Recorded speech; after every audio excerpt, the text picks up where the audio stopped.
Good morning students. Welcome to online class.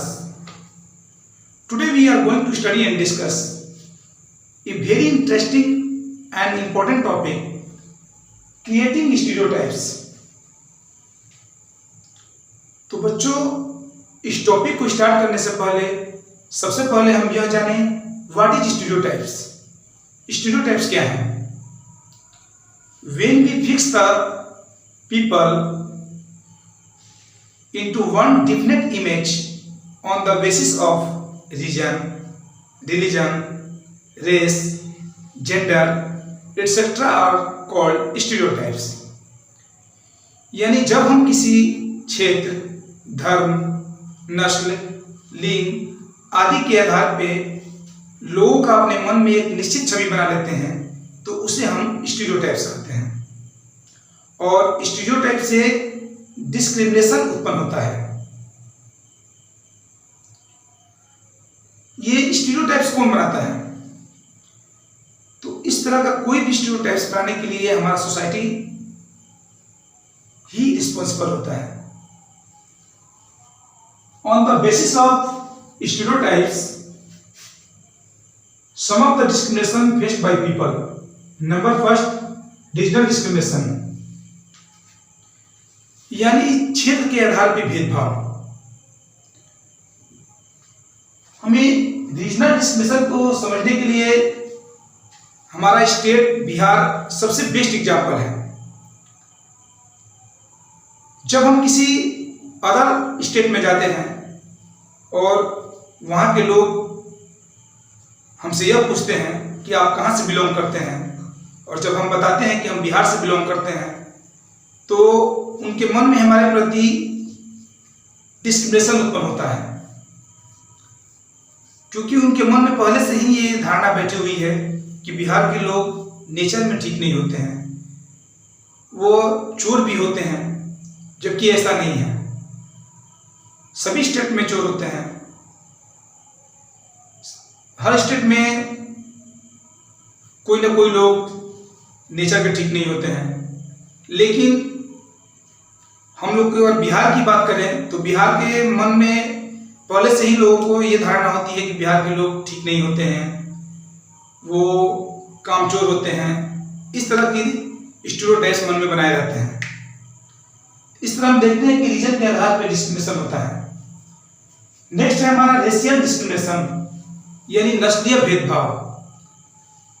जैसा कि हम जानते हैं कि आजादी से पहले ब्रिटिश के हम गुलाम थे और वो लोग हमसे भेदभाव करते थे। यहां तक कि गोरे लोग हमारी स्किन को लेकर भी तरह तरह के वर्ड्स बोलते थे हमें और भेदभाव करते थे। लेकिन इसका सबसे बड़ा इफेक्ट साउथ अफ्रीका में देखा गया। वहां पे गोरे लोग काले लोगों से काफी भेदभाव किया करते थे।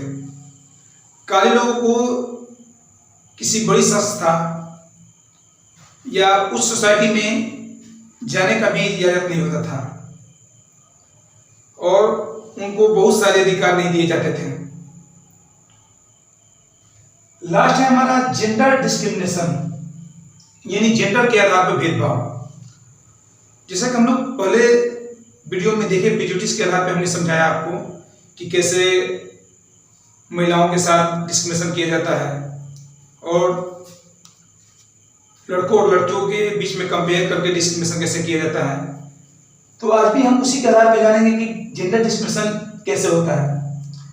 जैसे हम लोग देखते हैं कि महिलाओं को जॉब करने नहीं दिया जाता है और इसकी शुरुआत हमारे घर से ही होती है।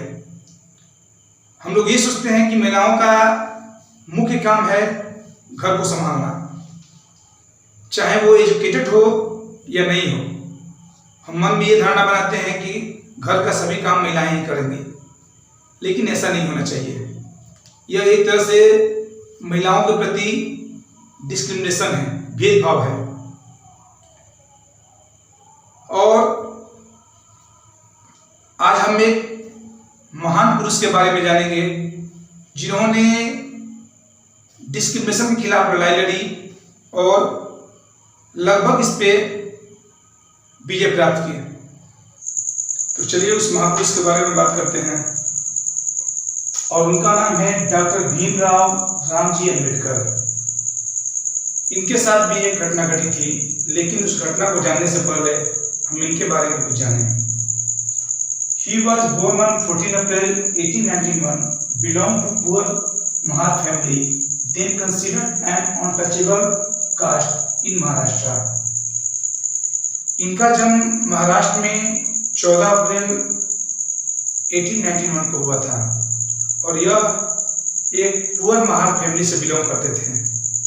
उस समय महार जाति को अनटचेबल जाति के नाम से भी जाना जाता था, और इस कास्ट के लोगों को ना ही उच्च कास्ट वाले लोगों के साथ रहने की इजाजत थी और ना ही मंदिरों में जाने का अनुमति था।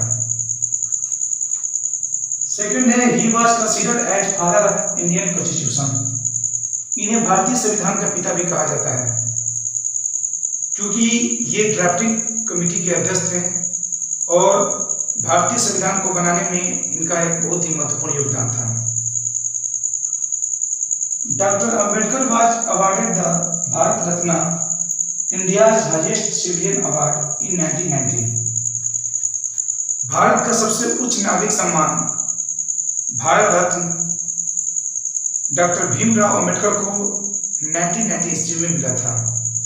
तो चलिए इनकी घटना के बारे में जानें जो इनके साथ घटी थी। बात उस समय की है जब ये मात्र 9 वर्ष के थे और अपने भाइयों के साथ महाराष्ट्र में कोरेगांव में अपने पिताजी से मिलने वाले थे। इनके स्टेशन पहुंचने के काफी देर बाद भी इनको लेने कोई नहीं आया। तब स्टेशन मास्टर ने आके इनसे पूछा कि आपको कहाँ जाना है, तो इन्होंने बताया कि हम अपने पिताजी से मिलने के लिए आए हैं। और बातों ही बातों में उसने पूछा कि आप कौन हैं, तो इन्होंने बताया कि हम लोग महार जाति से बिलोंग करते हैं। जैसे ही उसने महार जाति नामक वर्ड सुना तो उसके चेहरे का हाव भाव ही बदल गया और वो वहां से चला गया, क्योंकि वो समझता था कि ये ब्राह्मण के बच्चे हैं और ये देखने में भी उच्च कास्ट के बच्चे दिखते थे और पढ़े लिखे परिवार से भी संबंधित हैं। जब शाम ढलने लगी तब वो स्टेशन मास्टर फिर आया और बोला कि लगता है आपको कोई लेने नहीं आएगा, आप लोग अपने घर चले जाएं। तो इन्होंने बोला कि हमें कोई बैलगाड़ी दिलवा दीजिए ताकि हम अपने घर जा सकें। तो बातों ही बातों में वहां के जितने भी बैलगाड़ी वाले थे उनको पता चल गया कि ये लोग महार जाति के हैं और वो लोग इनको ले जाने के लिए तैयार नहीं हुए।